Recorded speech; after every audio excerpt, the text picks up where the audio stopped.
All right, it's Friday, Richmond, Virginia. It's a little chilly again today. Christian's in short sleeves. He wants to get in the showroom real quick. So we are going to be bringing you some content on this truck. Going to a really good family that we've sold multiple trucks to, but we're really proud of this one because we basically are tailoring it to match a truck he had back in the 80s. And that is something that really is fun for us. Fun for us here, fun for the shop, because as you guys know, we try to process things through every avenue of options and possibilities possible. This was a solid red truck. Now it's two-tone red and white. Even got the pinstripe he wanted. Power steps have been added. Getting ready to do some custom wheels and tires. He wants a hood emblem on the hood. He's getting a hood emblem on the hood. He wanted the windows tinted a certain way. They're done. We try to do it all. That truck is impressive. But let's go inside so Kristen quits shivering and messing the video up. Good thing he's got a stabilizer, or this video would look like we're riding a roller coaster. So I'm gonna tell you guys some of the fun that you know what, we'll get that in the next video.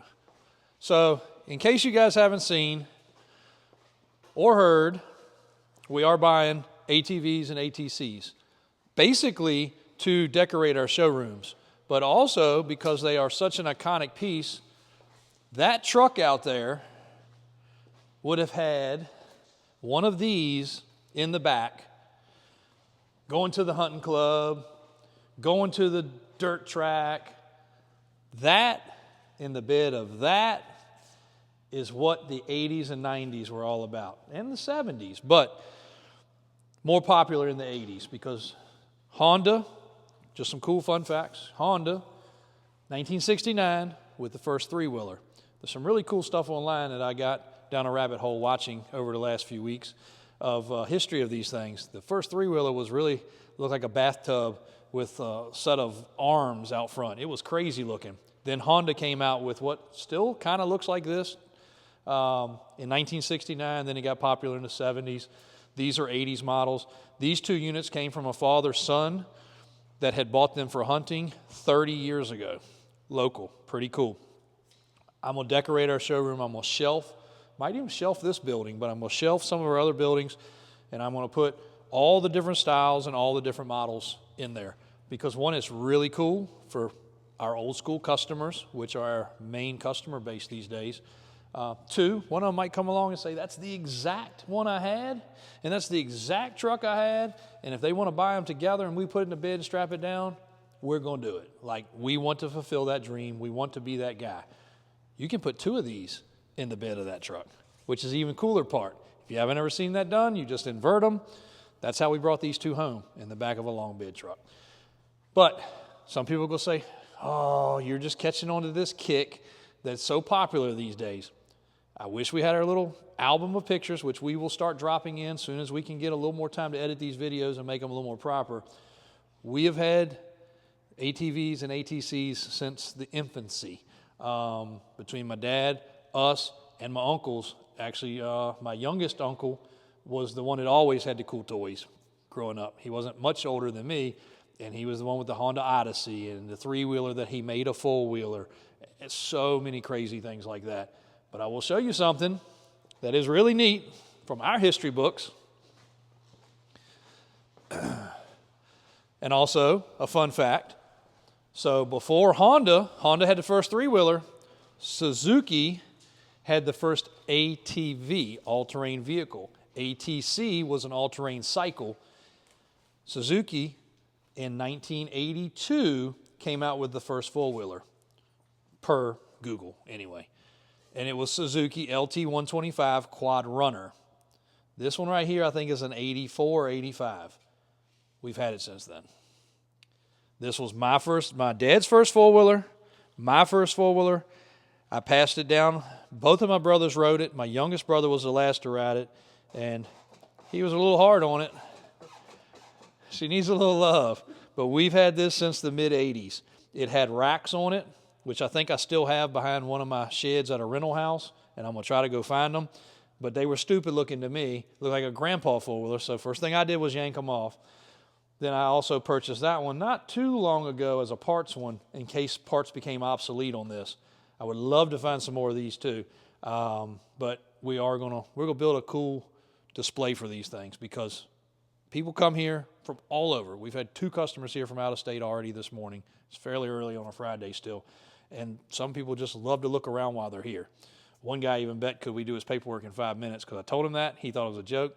4 minutes, paperwork was printed. He was signing papers, buying a truck. So, but cool fun fact, and that's the other part. I love learning about these things, and I love the more knowledge possible to find out. That's the other transporter, I think. So we'll get back to that. Lots of stuff transporting out today too, guys. So if you purchase something, you should have a couple cool toys arriving this weekend. Got a couple transporters leaving with some new stuff. But nothing new to us on these ATVs, ATCs. Not only did we love them, buy them, we rode them, we owned them. Both my brothers, myself, we've got a bunch of them still sitting around like we do square bodies. We didn't ever get rid of them, my uncles as well. But we were a family that actually rode and enjoyed things and had a farm so we could go out and play. And, we're not getting on any bandwagon. We're just bringing back the cool times. So it's fun for us. If you guys have a collection out there that you're looking to sell, if you guys have some stuff, onesie twosies that are local close by, great. If you're selling us a truck and you happen to have one of those too, you know how good we do with buying your truck because you're selling it to us. We'll be happy to do that with the ATV or ATC as well. Not gonna really mess with dirt bikes currently. I've got a buddy in Florida that does, and he's got an amazing collection from the way back forward because that's what you had before you had 3-wheelers. So we'll let him mess with those. I can always get those one day when he gets rid of them. But we are looking for those. We will buy those. We will definitely pay you fair. There is a market for them. We will put them in a good home, and then if they ever leave my possession, they will go to an even better home, which is really, really, really cool for us. I've already had people want to buy those right there, and I can't start a collection without having some. So, and I don't want to necessarily fill it with all my personal stuff because I enjoy looking at it in the garage, and I think that's what it's partly about. When people have stuff like that, they might drive it every now and then. Some people say, oh my God, you're ruining the market by not driving the truck or doing all this and that. It's whatever you want. If you want to walk out in your barn and have cool trucks to look at and that makes your stress go away, that's what it does for me. I walk home with a ton of stress on my back every day from multiple different businesses and multiple different things happening, and I can walk out there and look at some stuff like my personal square body that hadn't been on the road in God knows how long, and I might turn a wrench on it, I might not, but it's sitting there. It brings a smile to my face. It takes some stress away. Sometimes having those is the same way. Binky Tapscott, one of our very good customers, has what's considered the world's best collection of ATVs. And if it's not, it's one of the world's best for sure. He's an amazing guy. But, those are just there to be museum pieces. He just loves to look at them. He loves for people to come and see them. So it's the fellowship as well. That's what it's about here when people come and talk about they bought a brand new 80s model Chevrolet or 70s model Chevy. I want them to see because they didn't only go to the Chevrolet dealer. They went to the Honda dealer or the Suzuki dealer also. And they remember the day as clear as I do that those were brand new on the showroom floor. And that's really neat to look back on. We only got one life to live. You got to enjoy it, and those memories make it much more pleasant. And don't forget about this. We still got to get it out and play, waiting for the weather to break, waiting for a chance to actually go over a few things and make sure it's awesome like we think it is. Thanks, guys. We got a lot more for you today.